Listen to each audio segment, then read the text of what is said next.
To the most. we know, we know. Well, Justin, congratulations. I thought you had a great post-fight speech where you talked about just how much you appreciate the life you live and the opportunity. But can you put into words what it means to have that gold belt again, to be at the top of the sport? Not yet. Not right now. I mean, it's so hard to. I haven't stopped since I got out of that cage. They've been running me around. Thank God I have Knobs because she is the fastest caretaker the UFC has. So I call her a handler. She's handling me well. I love it. Listen, all leading up to this, you never downplayed how tough you thought Paddy would be, right? But surely you never thought it was going to be like that. I mean, did you envision a scenario where he goes toe-to-toe and has a Justin Gaethje fight with Justin Gaethje? Yeah, I did. I mean, that was his only choice. And I knew he wasn't going to quit. He's not a quitter. I've never seen him quit, never seen him give up. And luckily, I found some success early. You know, like I said, I was going to have to steal some momentum, and he was very confident, and I had to take that early. And, you know, the moment I stepped in there, he didn't take his eyes off me. That was me not too long ago. And I guess I was Eddie Alvarez, here to teach him a lesson. Yeah. Same thing he did to me. He did try a couple takedown attempts, a couple foot sweeps in the clinch, things like that. I mean, so he did attempt to get the fight to the ground. But did you expect him, or were you the whole time, were you expecting him to pivot his strategy and just, like, sell out for the takedown and try to get you down? Yeah, I mean, but I deserve some credit for stopping that from happening. I mean, there's no doubt he wanted to get it there. But half of wrestling is stopping people from taking you down. And that's what I was best at. And so luckily I was successful tonight from keeping him there. I thought I grappled well. I was in his guard, in his guard a little bit. Passed his guard, landed some huge shots. Pretty sure I sliced his face open with a couple elbows. Felt amazing. So yeah, like I said before, since Oliveira choked me out, I've been putting a lot of work in. And it sucks that it's part of the sport, but I have to do it. I thought it was great that you gave him some credit to his tagline that Scousers don't get knocked out. But, I mean, as you're hurting him multiple times over there, like, do you start to get frustrated at all? Or, like, what do I got to do here? Nope. No. I just got to stay in it. You know, my coaches do a good job at keeping me focused and keeping me in the fight. But I've been here. I've done it too many times to try to think that it's over or he's quitting. I knew, I could feel it. This guy was trying to hurt me the whole time. And if I took my foot off the pedal for a second, he was on my ass. And he did a good job up to the last second. I really wanted to finish him, but I loved teaching him a lot. He said my face was not going to look the same after the fight, and his would look the exact same. So as soon as it was over, I was like, well, look at your face, motherfucker. It does not look the same. So for him to, and he's going to learn from this. You cannot have that mentality when you come in there. He needs to accept the worst possible outcome, and that's how you perform the best, when the pressure is the highest. And I learned that early, and it's such a crazy sport. So anything can happen any moment. You just got to bet on yourself, and tonight I bet on me, not literally, but figuratively. And clarify. It's just what we're doing. Yeah. I know you don't care about betting lines, but you that have proven yourself over and over and over in this sport to be the underdog. Does that shock you? And I mean, like, what do you think it is that people continue to doubt you despite how many times you've come out here and done stuff like this? I don't know. It's hard to explain. But if you're with me the whole time, we're fucking up. I'll tell you that right now. I'm 9-2 as an underdog. But I've said it, I don't think people understand what I'm doing in there. I've said it from before I even got to the UFC. There is a method to the madness. It looks like absolute chaos, but it's less than seconds, less than inches. And my coach taught me how to be great in those areas. Yeah. I'm sure the adrenaline's still flowing a little bit, but do you have an update on physically, like, how you feel? Like, are you going to need some time off? Is there possibly anything broken after a fight like that? I definitely need some time off. He fucking rocked my brain a couple times, and the only thing we have over the more dangerous sports, which is boxing and football, is we get to take time, and so I will do that. But the White House is in June, and I represent this country. I represented it tonight, and I hope to be obviously. Look at the position and the opportunity they just gave me here. There's no way they're keeping me off that card unless I'm dead. Last thing for me, Dana was here earlier, and he said, look, I think the unification fight is next. That Ilia won't fight anybody else. Like, do you have a message for Ilia if that's the next fight? Can't wait. It's what I got here for. That's what we do. And, of course, that's what I believe the next fight is, unless he's not back. Listen, given how popular Ilia's become and just the method of victory he's had and your style of fighting, and add those two to the White House, how big do you think that fight could be between you two? I mean, if I had any bit of a personality, it'd be fucking huge. But I just can't. I can't lie. I can't exaggerate. It's what I do. It's who I am. It's who my parents taught me to be. But, I mean, there's no doubt it would be the best, one of the best fights that they could definitely put on.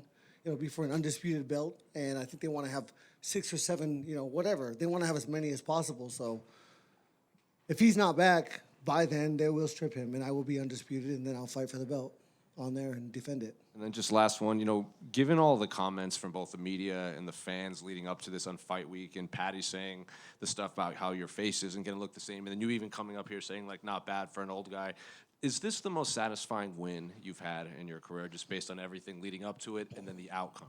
Yeah, I mean, I said it on the stage last night at weigh-ins. I was like, this is the biggest fight of my life, and because it's the next one. And now it's past, and the next one's going to be the biggest fight of my life. And that's just how this sport works. That's how I work. It's so difficult to do this because there is no making everybody happy. You're always going to piss people off. And, I read comments, and it's like, you motherfuckers.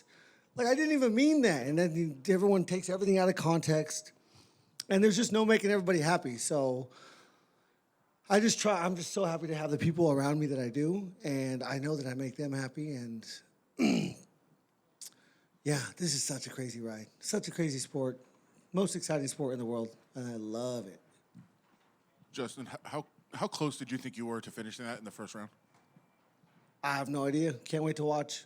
I really don't. I mean, he was hurt, and I was like, what is happening? I didn't even know. I don't know. I even asked coaches, like, what did I hurt him with? I don't know what I hurt him with in the first round. He was very hurt. And I didn't recognize it until he found the fence, and reached for the fence with both hands. I was like, what the fuck is going on? But that's how fast it is. I was like, I want to finish this motherfucker right now, but I didn't want to take too many chances and put myself in bad position and get knocked out so that the world can shit on me. So it's a crazy game. A little bit later in the first round, you had him backed against the cage. You were talking to him. I don't know if you remember. In the first round? Yeah, I don't remember if you remember that at all, or if you know what you said. I don't think it was the first round. I think it might have been the fourth round. I need him in the leg. I was kneeing him hard in the leg. And he said, you need me in the nuts. And that's really the only thing I remember from the fight. I was like, come on, bro. Don't be a bitch. Stay in the fight. You're doing good. I noticed you just used the phrase "bet on yourself." I think had a shirt, maybe something like that. Yeah, it says "bet on you." I guess, what does that mean to you? Means everything. I mean, I'm the only one that knows how hard I work. I'm the only one that can trust in the preparation. I'm the only one that understands how special my mind and body is. I know that it's going to do what it needs to do when the time comes. And I've trained it since I was a small child. I've sacrificed everything to be in this position right now. And if I'm going to bet on someone or something, it's going to be on myself, if that's an option. Especially if I'm playing DC on a golf course, I'm betting on me because he sucks. Justin over here. Congrats on the win. I remember last year when you said on social media that you live by the sword and you die by the sword. I think tonight was another great example for that. So how does it feel to continue to do that and keep that on your chest, even at the highest level, when sometimes the odds may be against you? Yeah, it feels great. Again, I said it before, last week in the scrums. I wish you guys could all feel what I felt tonight. The adrenaline, the pressure, because it makes me a better person. Understanding and going through that and facing my fears. There's 1,000 little quotes that you could think, but I mean, it's a crazy ride, and I'm so lucky to have the coaches I do. My wrestling coach, Ben Charrington, from when I was in college, he was my first year I showed up in 2007, was his first year being, part of the team and part of the coaching staff, and he's been on this ride with me the whole time. Luke was there when I showed up to Trevor's gym in 2010. When Shane Carwin was fighting Brock Lesnar, he would let me jump in his truck and drive me down to Trevor's gym 2 times a week. This shit has been crazy. I cannot believe I'm here and I've made it this far. And I really don't know how to explain it. I've been a fan of this sport since day one, when they were kicking each other in the balls and eye gouging each other. And it's just crazy. It's crazy to be here. And you've Awesome. And you've been in there with some of the best and throughout your whole career. So when you look at Paddy, how does he compare to your past opponents? And from your experience, do you think this is a guy that we'll see competing for gold again one day? Yeah, I mean, you have to learn these lessons. Again, his mindset going into that fight was not good. It's not how you can do. You cannot do that like this. You know, false confidence is terrible. Terrible. It'll kill you every time. And that's what he had. You know, specifically saying this was going to be the same exact fight as Chandler was crazy. And I was like, yes. Thank God he's thinking like this. I said it loud, on the press conference. I love everything that's coming out of his mouth, because you cannot approach this sport like that. And he'll learn, and he's really good. He's got balls of steel. Can't get put to sleep, obviously. I don't know. I mean, I smoked him, and can't wait to watch it. But yeah, I mean, I told him after, stay in it, stay on it. I'm right. You're right where I was not too long ago, 7 years ago, as a matter of fact. And, he'll be there soon. Justin, right here. You are the first two-time interim champion in UFC history. You don't usually get too many second chances, but here you go to a unifier with an undefeated top 3 pound-for-pound fighter. I know he is not Khabib, but what are you taking into this fight with Ilia in terms of lessons and why you're going to make it work this time? Just got to trust the preparation, trust in my coaches and trust in my skills. I'm here for a reason. I hope it's my destiny, but I don't get to write that, so we'll see. You tied Dustin Poirier and Edson Barboza for the most fight of the nights in UFC history tonight at 10. That's through 15 fights, and they had 30, 32, 31. So. Yeah. No one's been as exciting and as consistent as me ever. Again, I've watched this sport since they were gouging each other in the eyes, kicking each other in the balls, had one boxing glove on, had shoes on, and no one has been as consistent as me and as exciting. And I'm proud of that, and luckily it's just who I am, because I don't try. Coming out tonight, I'm like, that was a great fight. It was like the best fight ever. I'm like, what the fuck? Sweet. Can't wait to watch. And it's 100K now, not 50. You got Love your million that. now. I love that. Yeah. And we asked Dana in here about, the stuff this week. He said, asked you what happened. Are you satisfied with your situation with the UFC going forward after the comments earlier this week? Yeah, I mean, I'm very happy right now. I get to fight for the belt next fight. I get to get paid as a champion. And, hopefully I have a good manager and he'll renegotiate my contract. So, yeah, I'm very happy. It's better than losing tonight. I would not have that. You had a lot of success with that front headlock cradle position in this fight. I told him in the locker room, I was like, I'm gonna be in this position as much as possible, because it's perfect. Even if it's north south when he's on his back, I love being in that position. They can't wrap their legs around me. There's no submissions they can get from there, and I can still punch them. I was landing some big shots there too. I did it on Fares, did it on Chandler. I love being in that position. That's wrestling. I don't think he threw a leg kick till the 4th round. Was that by design? Yeah.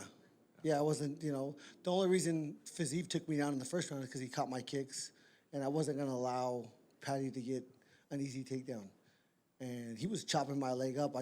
It was coach's plan. He's like, I don't want to see kicks till 3rd round, 3rd, 4th round, until you have him moving backwards. If he's moving backwards, you can kick him. And yeah, it was a great plan. Congrats, Justin. Thank you. Just right there, congrats of this huge achievement. How important is for you to represent your country? And if we put on the side the BMF title, to be the only man champion as an American in the UFC? Very proud. I mean, honestly, what an experience, this life. I'm so happy to be from this country. I come from 2 hours east. If people have seen the movie Tombstone, 40 miles north of Tombstone is where I grew up, in the middle of the desert, and I can't imagine how happy and proud those people are tonight. But, growing up, you love to represent your mascot at your high school and then your college mascot, and now I get to represent the United States of America, and it is so big for me, and so big for, I'm half Mexican, half German. I think it's such a melting pot, and there's so many good people in this country, and good, good things. And I love being I love being from here. I love representing. I love the fans that get behind me. They're just so. It's just very hard. Like if there was if we're in France and there's a French guy, they're all behind him. You know, I was getting booed tonight, and it's fucking crazy. I'm like, you son of a bitches. Like, I'm from this country. So it's so hard to represent this country because everyone is from somewhere, you know, and their heritage. But, you know, I'm from here. I was born in Tucson, and I love representing this country. It's huge. And last one for me, you're talking about France. There is a huge bout next week between BSD and Dan Hooker. Can you give me your prediction on this fight for the French audience? Ooh, I have no idea. I had Fares Ziam working with me this whole camp, and he'll be fighting these guys very soon. He's very skilled, very hungry, and he was with me for 6 weeks, the whole camp, 7 weeks, 7 weeks. Won't take my money, paid for everything himself. What an amazing dude. And yeah, he'll be there soon. Thank you very much, guys. Hey, Sean back here. Sorry, Justin back here. Congratulations. I don't Justin. have purple hair.